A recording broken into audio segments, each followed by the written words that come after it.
geometry lesson on side triangle congruence theorem. All right, guys, take a moment to work on the warm-ups, and we'll go over it in a second. Okay, guys. All right. Okay, guys. When you worked on it, this is what you should have gotten. In 5.3.6 exercise, that was the even question from the previous lesson. We need to find a variable such that the triangles are congruent. So using side angle side, if these two must be the same and these two must be the same, then this third side must also equal to each other, right? And then when you do that, that's what you get. Now, what you have to sort of remember, guys, is that we've already went over the factoring, right? So instead of something like this, I may end up giving you a question like this: x squared, and then I don't know, maybe minus 2x plus 8, something like that. If that's the case, so instead of this, you would end up doing x squared is equal to 2x plus 8, and that would be 2x minus 8 is equal to 0, and that will give you x minus 4, x plus 2 is equal to 0, x, setting each one equal to 0, you end up with either negative 2 or 4. Now, some of you guys may just cross that off as negative. No, you can't do that. We just can't have a negative distance. But if you plug in the negative 2 here, it works. Do you see that, guys? Right. So the answer is this, if that was the question. Also, I may ask for possible length. So if the question was, what are the possible lengths of, I don't know, BC, then you got to give me two answers, because it could be, BC could be negative 2 squared, which is 4, or BC could be 4 squared, which is 16. So you could say that BC is equal to either 4 or 16. So just be watch out for that. And I may be adding some of these factoring questions into our review. So just keep that in mind. Okay. All right, guys. 5.3.11. In this particular one, I think it's pretty straightforward. So I'll let the answer, my key here, speak for itself. If we have any questions, we should talk about it in class. Okay. And then the choices for this two is B and a C. Once again, for this one, we will let the key speak for itself, and we'll address it if we have a problem in the classroom situation. Okay. All right, guys. I'm recording this during COVID-19, so we will not be doing this particular like a construction via online. But if this is post COVID-19, we'll be doing this in classroom situation. Okay, guys. All right. For those of you who want to practice, though, you might want to get all the necessary tools and just practice it if you like. And if you have individual questions about construction, we could sort of go over that. But for COVID online learning environment, we will sort of skip this one. Okay. All right, guys. Now to our main lesson. So here it goes. We're learning about today side, for short, we'd say SSS, triangle congruence theorem.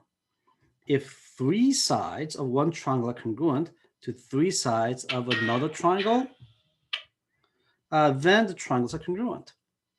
Sounds good? All right. So what that basically means is that, let me zoom down a little bit, guys, okay? If we have, right, triangle ABC like this, and triangle XYZ, if AB is congruent to XY, if BC is congruent to YZ, and AC is congruent to XZ. So by from the image, you could tell that the 3 corresponding parts are congruent. Then we could say that the triangle ABC is congruent to triangle XYZ, and the reason is by side, side, side, triangle congruence theorem, guys. Okie dokie. All right. If that's the case, we need to prove or just simply show whether triangles are congruent, and I want you to explain to me why. Okay. All right, guys. So all we have to do is try to show that all three corresponding sides are congruent. And I'm going to go this way, RST this way, because that's with a 6, 8, and then a 6, 8, and 10 this way, right? So we are trying to show that the triangle RST is congruent to triangle TQR, right? But we know that the RS is equal to TQ because they're both 6 meters, right? And we know that the ST is equal to QR because they're both 8 meters. And we know that the, let's see, TR this way, right? Like TR this way is equal to RT because by what, guys? By reflexive property. Okay, guys? All right. So I'm going to change the color. Personally, I only like to use the hot colors like that, only to highlight things. Okay, there you go. That's the reason. So these two triangles are congruent by, oopsie, sorry about that, by side, side, side, triangle congruence theorem. All right. Perhaps I should have better placed that thing. All right, there you go. There you go. Let me just make that tiny bit smaller so that it fits in just, oopsie, just right. There you go. I think I got it. Okay, there you go. All right. Let's look at the next question. What do you think about this? Right? In this particular case, is this possible? Immediately, I have to say no. Because in order for the triangle to be congruent, all corresponding angles and the sides has to be congruent. Clearly, these two are not the same, right? So the way you would respond to that, and clearly the question is trying to tell you that XYZ matches with M and P because of the angles and the sides and stuff like that, right? So you would say that the triangle XYZ is not congruent to triangle MPN because, right, angle Y is not equal to angle N, right? Guys, it has to be matching, okay? Clearly, they're trying to tell us that the YZ and NP are the same. YZ and NP, correct? And the X and M, X and M, make sure they match. You have to match them, guys. XY and MZ, XY and MN. Oopsie, I made a mistake. That should be MNP. All right, guys? All right. And the real reason is because that's equal to this, right? In other words, right, it does not meet the requirement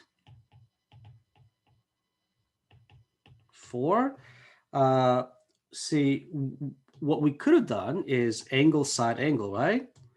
Like for angle, side, angle, or side, angle, side, right? That was a possibility. It doesn't meet that. Angle, side, angle, side, angle, side, okay? And that additional information is greatly appreciated, guys, okay? You need to be as comprehensive as possible when you're responding to this, okay? Next question, all right? Applying the triangle congruence theorem. Carol bought 2 chairs with a triangular backs. For what value of X can you use a triangle congruence theorem to show that the triangles are congruent? Which triangle congruence theorem can you use? Look at this. One of the things is that we have no information about any of the angles, right? We don't have sides. So this has to be side, side, side. It is that straightforward. The only way that they're going to be congruent is if the third side is congruent. Is that right? So we should say so. If HI is equal to UV, then triangle GHI is congruent to triangle TUV by side, side, side. Okay, and if you just say side, side, side, I'm okay with it. You could give the full name of saying side, side, side triangle congruence theorem if you wish. And HI and UV are equal to each other. That'll be 9x minus 21 is equal to 15. So that gives you 36. So x has to be 4. So now we conclude, therefore, triangle GHI is congruent to triangle TUV if x equal to 4. Okay, guys, don't be shy about writing out the work. You're trying to communicate with me that that's what's happening, guys. Okay, now once again, I'll probably be asking you guys with some factoring questions. So you should be looking at those factoring worksheets that I gave you before, right? The steps are exactly the same. The only difference is that if I give you a quadratic, you just need to factor. That's all. Okay. All right. And what do we have over here, guys? It's the same question as the previous one, except it's phrased a little bit differently, right? What's the possible solution if these two triangles are congruent? Okay. Then we know that these two are the same. These two are the same. So if these third side is equal to each other, then we're good to go, right? Right. So once again, I would like it to be a complete response. So we could say triangle ABC is congruent to triangle DEF if the third side is congruent, meaning 2x plus 1 is equal to 3x minus 9. Solving for that, we know that the x is equal to 10, right? So therefore, triangle ABC is congruent to DEF if x equal to 10. Sounds good, guys? All right. So we have your turn. So do me a huge favor. Oops, I should erase that. Please work on this one on your own. And if you could do this correctly, I would just give it maybe, I don't know, 2 minutes each at tops.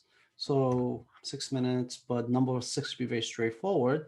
So I wouldn't spend more than 4 or 5 minutes on this one, you guys. Okay. Pause the video. Okay, guys, here's the answer. For number 5, they're not a congruent triangles because it does not meet the side, side, side requirement. As you could tell, but you should be a little bit more specific, right? You should be a little more detailed. We see that 54 and 38 is equal to each other, right? So you might want to add the information why it doesn't, right? Because only 2 of 3 sides are, oopsie, that's pretty bad handwriting, apologize. Only 2 of the 3 sides are congruent. In other words, MN, which is 28, does not equal to RQ, which is 32. Okay, you might want to add that information. And then those 2 terms are congruent. You need to explain, right? Why? What's missing here, guys? Right. You could say that given information is that KJ is congruent to JL and KG is congruent to LG. And these were given, right? This 1 and this 2 was given. And we know that the JG is congruent to JG by reflexive property. Okay, so I need to see all that information. All right, how about this one here, guys? So Craig made a mobile using the geometric shape, including triangle shaped as shown. For what value of x and y can you use a triangle congruence theorem to show that triangles are congruent? Okay, so we know that the key thing here is this. This is 60, that must be 30, right? Do you remember? The acute angles of the right triangle are complementary. And what that means is that this angle over here must be 60 degrees, right? Right. So we have that information right there. So y must be 8. And we see that the side opposite 60 degrees is equal to this, right? What's the side opposite 60 degrees over here? That's 12. So 8x minus 12 is equal to 12, right? So x equal to 3. All right, guys. That concludes our lesson. Yeah, that is it, guys. All right. Have a good night. I'll see you in class tomorrow, okay? Bye-bye.